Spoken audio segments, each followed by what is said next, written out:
दोस्तों, पुतिन ने आज यूक्रेन में नहीं बल्कि रूस में भी एक नई जंग छेड़ दी है और ये जंग है फ्री स्पीच को लेकर। वहां पर सेंसरशिप का दौर अब और भी मुश्किल हो गया है। जहां पर पत्रकारों को पहले ही पुतिन के खिलाफ न्यूज ब्रॉडकास्ट करने से रोका गया था और जब यूट्यूबर्स ने पत्रकारों का रोल निभाना शुरू कर दिया तो पुतिन ने उन्हें भी जेल में डालना शुरू कर दिया। आज पूरे रूस में झूठ का एक ऐसा जाल बना हुआ है कि उससे निकलना बहुत मुश्किल है, लेकिन फिर भी कुछ लोग सच के लिए वहां पर लड़ रहे हैं। क्या ये पूरी कहानी और किस तरह काम करता है पुतिन का एक क्रैकडाउन, आइए जानते हैं आज की इस वीडियो में। तो अंत तक बने रहिएगा हमारे साथ। लेकिन वीडियो शुरू होने से पहले अगर आप इस चैनल पर नए हैं या आपने अभी तक इस चैनल को सब्सक्राइब नहीं किया है तो चैनल को सब्सक्राइब करें और बेल आइकन दबाना ना भूलें। पुतिन की सेंसरशिप का सबसे बड़ा नमूना आपको देखना है तो किसी भी रशियन यूट्यूबर या फिर टीवी चैनल को देख लीजिए। वहां पर वो लोग यूक्रेन वॉर को एक वॉर भी नहीं बोल सकते, उन्हें इसे रूस का स्पेशल मिलिट्री ऑपरेशन कहना पड़ता है। अगर वो इसे वॉर कह देंगे तो उन्हें डायरेक्टली जेल हो जाएगी। लेकिन बात सिर्फ इतनी ही नहीं है, आज पुतिन की सेंसरशिप इस लेवल पर पहुंच गई है कि जो भी कोई पुतिन के खिलाफ कुछ बोलता है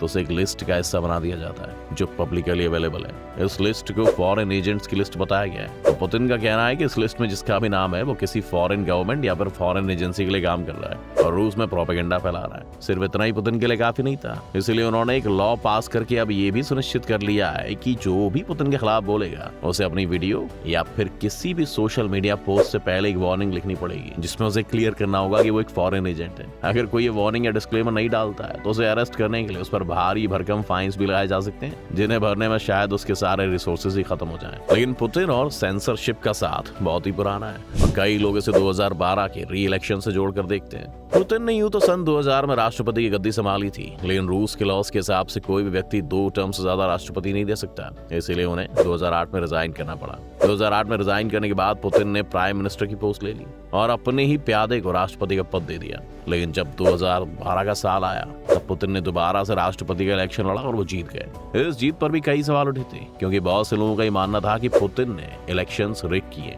और इसके खिलाफ देश भर में प्रोटेस्ट चालू हो गए। इन प्रोटेस्ट को दबाने के लिए फोर्स का इस्तेमाल किया गया, लोगों को पुलिस द्वारा पीटा गया और 15 से 30 दिन के लिए हिरासत में भी रखा गया। हजारों लोग इस बीच जेल में रहे और पुतिन को यह समझ आया कि अगर उसे सत्ता में बने रहना है तो मीडिया को कंट्रोल करना पड़ेगा ताकि उसके ऑपोजिशन में कोई खड़ा ही ना हो पाए और उसे एक हीरो की तरह टीवी पर प्रेजेंट किया जाए। इसी समय पुतिन ने फॉरेन एजेंट्स लॉ भी पास किया और शुरुआत में इसमें उन लोगों को शामिल किया गया जो लोग या फिर ऑर्गेनाइजेशन दुनिया के बाकी देशों से डोनेशंस लेती थी। इनमें कई सारे इंडिपेंडेंट जर्नलिस्ट भी शामिल थे जो अपनी रिपोर्टिंग के लिए डोनेशंस पर डिपेंडेंट रहते हैं। इसके बाद जो दूसरा लॉ पुतिन ने पास किया था वो था गे प्रोपेगेंडा लॉ। पुतिन के मुताबिक एलजीबीटीक्यू कम्युनिटी के लोग रूस के अंदर इन विदेशी आइडियाज को लेकर आ रहे हैं और रशियन सोसाइटी को करप्ट कर रहे हैं। इसलिए इस लॉ के तहत किसी भी तरह के एलजीबीटीक्यू कंटेंट पर रोक लगा दी गई और होमोसेक्सुअलिटी को लेकर जितने भी डिस्कशंस थे सभी को बंद कर दिया गया। इस मूव को वहां के फार राइट्स ग्रुप ने भी सपोर्ट किया जो कि होमोसेक्सुअलिटी के खिलाफ थे। इसके बाद 2014 का वक्त आया जब पुतिन ने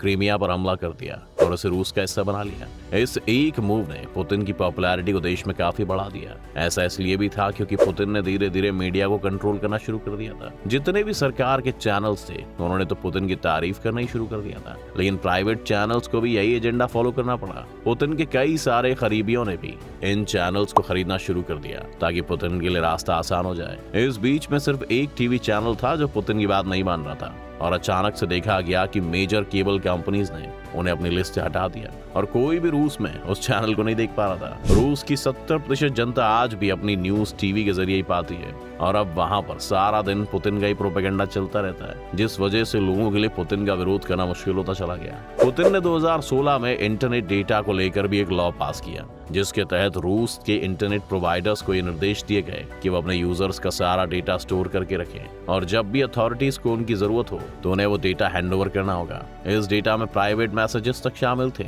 जिसने इंटरनेट सेंसरशिप का एक नया दौर वहां पर शुरू कर दिया। पुतिन ने इसी बीच में रशिया टुडे को भी अपना प्रोपेगेंडा चलाने के लिए कहा। रशिया टुडे एक इंग्लिश लैंग्वेज न्यूज चैनल है जो कि इंटरनेशनल ऑडियंस के लिए अवेलेबल है। भारत समेत दुनिया के लगभग हर देश में ये न्यूज ब्रॉडकास्ट करता है और इसमें भी आपको प्रोपेगेंडा न्यूज दिख जाएंगी, लेकिन इसमें जो भी आपको प्रोपेगेंडा दिखेगा उससे 10 गुना ज्यादा रूस के लोकल टीवी चैनल्स में मिलता है। यूक्रेन वॉर के बाद रशिया टुडे को यूट्यूब ने भी बैन कर दिया था, लेकिन इसकी क्लिप्स आपको अभी भी यहाँ मिल जाएंगी। जब रूस ने सेंसरशिप का दौर चल रहा था तब अचानक से लोगों ने रियलाइज किया कि यूट्यूब एक ऐसा प्लेटफॉर्म है जहाँ पर पुतिन उन्हें सेंसर नहीं कर सकता है और इसीलिए लोगों ने ये रास्ता अपनाया। इस रास्ते पर चलने वाले पहले शख्स का नाम था अलेक्सेई नावाल्नी। जो कि पुतिन के मेन पॉलिटिकल ओपोनेंट के रूप में भी खुद को पोजीशन करते हैं। नावल्नी की यूट्यूब वीडियोस को अचानक करोड़ों लोगों ने देखना शुरू कर दिया, जिसमें उन्होंने पुतिन के करप्शन को एक्सपोज किया। बाद में नावल्नी को जहर देकर मारने की कोशिश भी की गई, लेकिन वो कहानी किसी और दिन सुनेंगे। नावल्नी के पॉपुलर होने के बाद कई सारे और यूट्यूबर्स आने लगे।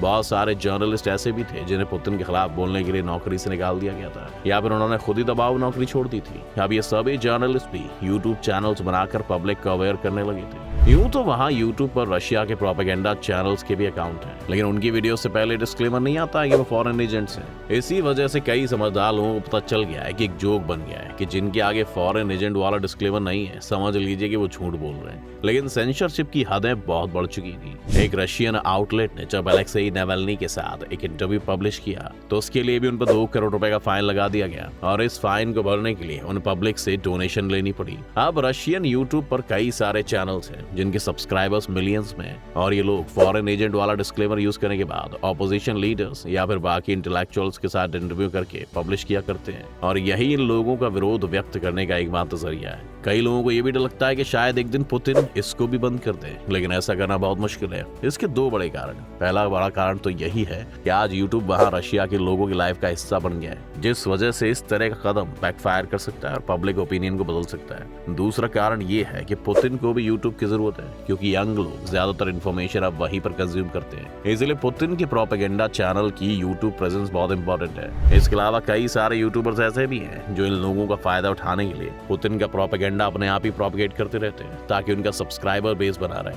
आज मिस इन्फॉर्मेशन की जंग किस हद तक पहुंच गई, इसका आप अंदाजा लगा भी नहीं सकते। भारत में भी कई लोग जो पुतिन का खुलेआम समर्थन करते हैं, और उसके पीछे तर्क दिया जाता है कि रूस भारत का दोस्त है, इसीलिए वो पुतिन का समर्थन कर रहे हैं। लेकिन हमें ये नहीं भूलना चाहिए कि पुतिन पूरा रूस नहीं है। रूस पुतिन के आने से पहले भी भारत के साथ अच्छे संबंध रखता था, और पुतिन के जाने के बाद भी भारत के साथ अच्छे संबंध रखना चाहेगा। अगर कोई हमारे साथ है तो इसमें हमारी ये ताकत है कि कोई हमारे साथ एसोसिएटेड रहना चाहता है। इसलिए अगर पुतिन की सेंसरशिप और उसके बाकी क्रैकडाउन का समर्थन यहाँ भी होने लगेगा तो ये भी पूरी तरह से ठीक नहीं है। ये भी मुमकिन है कि पुतिन का आप समर्थन करते रहें और इसके बाद रूस में सत्ता परिवर्तन हो जाए। तब जो लीडर वहां आएगा उसे मालूम होगा कि किस तरह यहाँ के लोगों ने पुतिन की सेंसरशिप का समर्थन किया था। खैर, आपको क्या लगता है कि पुतिन का ये कदम सही है या आप भी इनका विरोध करते हैं? अपनी राय में कमेंट में जरूर लिखिएगा। उम्मीद है आपको आज की इस वीडियो से काफी कुछ नया सीखने को मिला होगा। अगर आपको वीडियो पसंद आए तो वीडियो को लाइक करें, और अगर आप इस चैनल पर नए हैं तो जाने से पहले इसे सब्सक्राइब करना भी ना भूलें।